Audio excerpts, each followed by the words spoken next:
નમસ્કાર, આપ જોઈ રહ્યા છો ગુજરાત ફર્સ્ટ સમાચારોની સાથે હું છું જિજ્ઞાસા। મહત્વના સમાચારોથી બુલેટિનની શરૂઆત કરીશું। વર્તમાન પરિસ્થિતિને લઈને ગાંધીનગરમાં મહત્વપૂર્ણ બેઠક મળી। કૃષિમંત્રી જીતુ વાઘાણીના નિવાસસ્થાને સિનિયર મંત્રીઓની બેઠક મળી છે। વર્ક ફ્રોમ હોમની મળેલી રજૂઆતો અને આગામી કાર્યક્રમો બાબતે આ બેઠકમાં ચર્ચા થઈ છે। પંચાયત મંત્રી ઋષિકેશ પટેલ, વનમંત્રી અર્જુન મોઢવાડિયા, નાણામંત્રી કનુભાઈ દેસાઈ સહિતના મંત્રીઓ બેઠકમાં હાજર।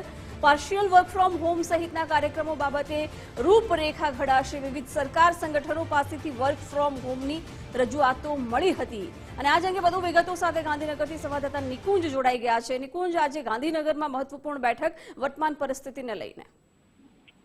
જી, તેલની જે પ્રકારની બચત કરવા માટેનો પ્રધાનમંત્રીનો સંદેશ છે અને તેને જ લઈને રાજ્ય સરકારે પણ અમુક નિર્ણયો લીધા છે કે મીટિંગો સહિત જે મુસાફરી જે છે તેને ઓછી કરવી, ટાળવી।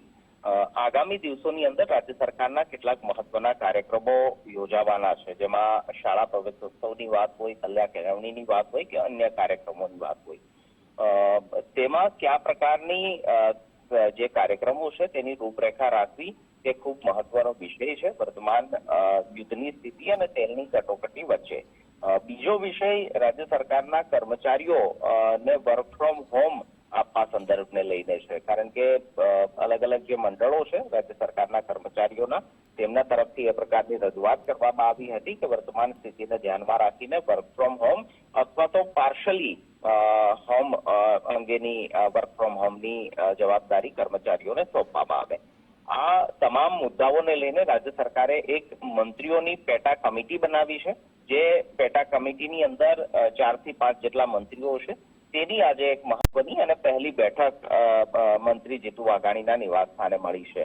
આ કમિટીની અંદર જીતુ વાઘાણી મંત્રી છે, પંચાયત મંત્રી ઋષિકેશ પટેલ છે, વન પર્યાવરણ મંત્રી અર્જુન મોઢવાડિયા અને નાણામંત્રી કનુભાઈ દેસાઈનો સમાવેશ થાય છે। તો આ પેટા કમિટીની પહેલી મીટિંગ આજે મળી રહી છે, જેમાં આ તમામ મુદ્દાઓની ચર્ચા થશે અને આગામી દિવસોની અંદર આ કમિટી મુખ્યમંત્રીને રિપોર્ટ સોંપશે કે વર્તમાન સ્થિતિની અંદર તેલની બચત કરવા માટે કર્મચારીઓને વર્ક ફ્રોમ હોમ કે પછી પાર્શિયલી વર્ક ફ્રોમ હોમ આપવા સંદર્ભને લઈને કયા પ્રકારના તેમના સજેશન્સ છે અને રાજ્ય સરકાર ત્યારબાદ કોઈ નિર્ણય લે તેવી એક શક્યતા જોવાઈ રહી છે।